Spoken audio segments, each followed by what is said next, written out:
I don't think there's a more common issue than the stress and overwhelm that we all feel trying to do so much. It seems like it gets worse every year. Our to-do lists, our commitments, our schedules are overflowing. We're constantly looking for tools and project management systems and software and apps on our phone to help us manage it all.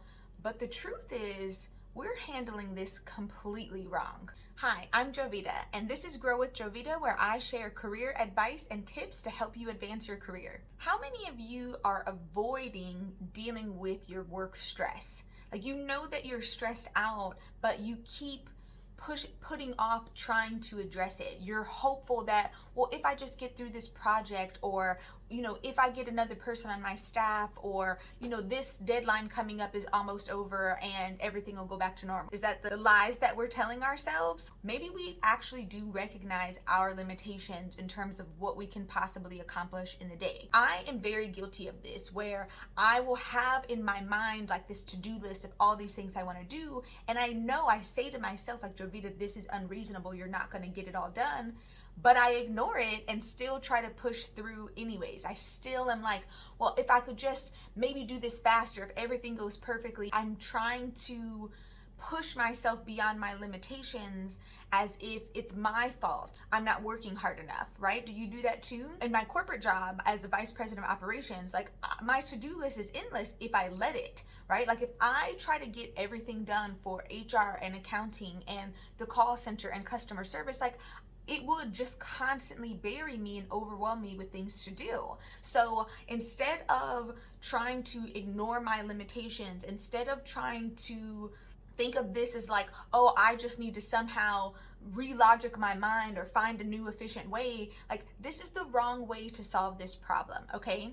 If you've listened to any of the other videos on my channel so far, you know that I talk a lot about emotional intelligence and really making sure that we are managing our emotions and how it affects our attitude, our behavior, everything. We have to stop looking at our work stress and our this time management issue as if it's just about reorganizing our tasks, as if it's really about managing time. It's not. The stress and the negative emotions we feel, it's about managing our emotions as we work through these tasks, as we're putting more on our plate, as we are getting out of alignment in what we're doing.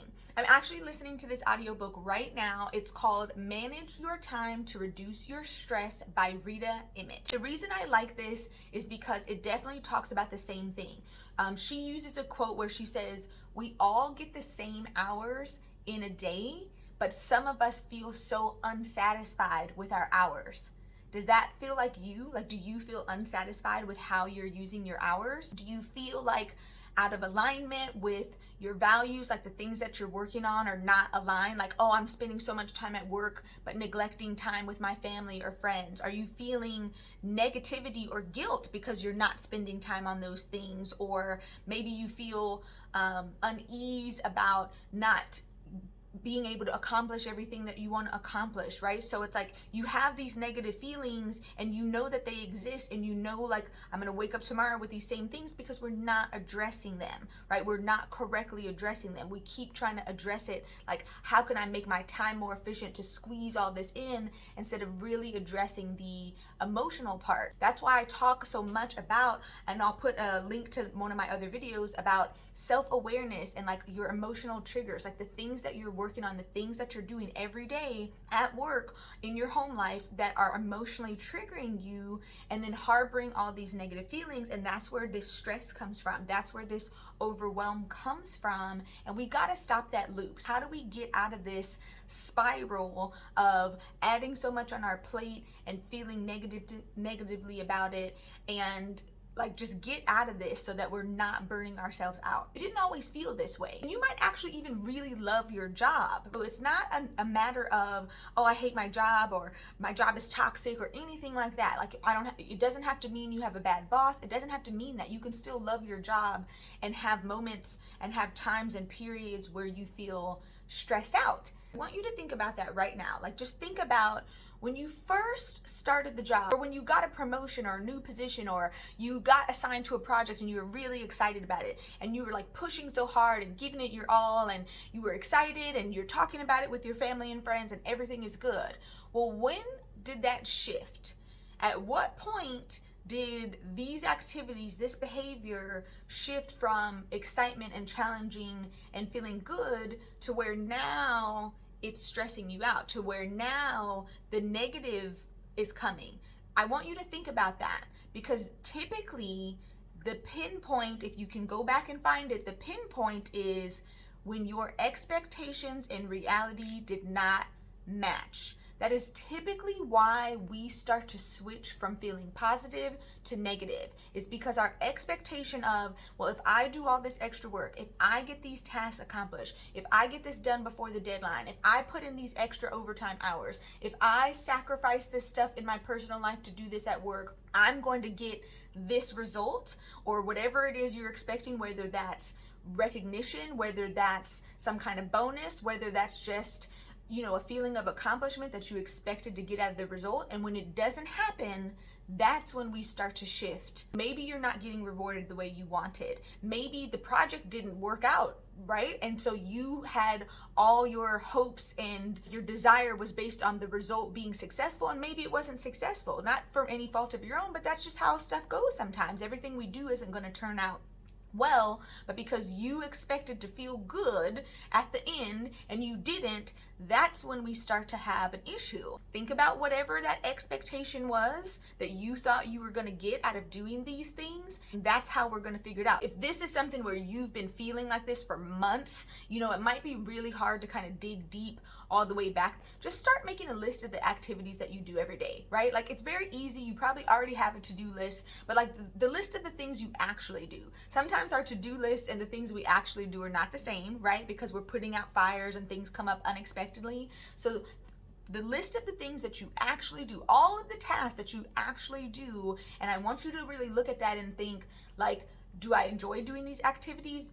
Am I smiling? Am I laughing throughout the day? Like, am I having any type of positive energy or attitude or mindset from these activities, or is it all negative? So that's going to help you kind of start to dial back of like, okay, when was the last time I felt good about this, so that you can really try to pinpoint that shift. So just start off by making a list of what you're doing right now if you're having trouble thinking about when that shift happened, okay? Now that you kind of have a little bit of better idea of when that expectation shift happened, when you realize that you weren't getting out of it what you thought you put in, now I want you to really be clear on what it is that you do want in terms of the result. Because it's possible that, let's be honest, we all do this, where sometimes our expectations are unrealistic, right? Like, I'm totally guilty of like thinking too much about a result and not really something that's in my control, right? Like, when our expectation of getting a reward is outside of our control, that's usually when we're not going to get it, right? And then we have all this